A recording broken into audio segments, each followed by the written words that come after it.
face porcul, mă! Ha? Pornește, dai, așa-i! Ia! Băi, de-are o scurgere pe la benzină, ceva, eu. Deci fac flăcări! Doamne, doamne!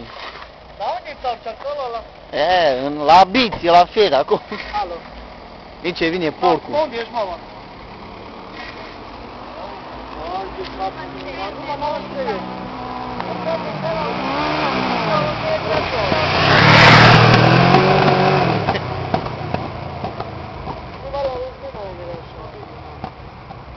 Care mai mere așa? Are cantină. Și era numai profesul la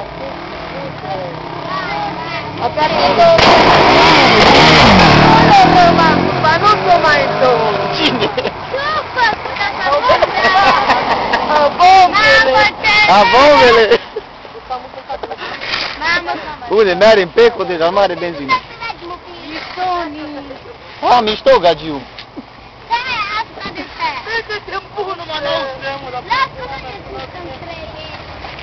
Dai, grasule!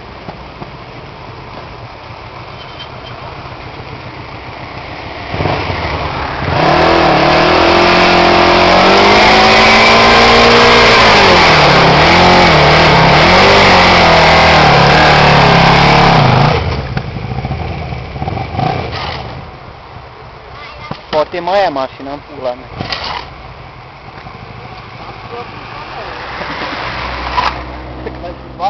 Cam slăbut.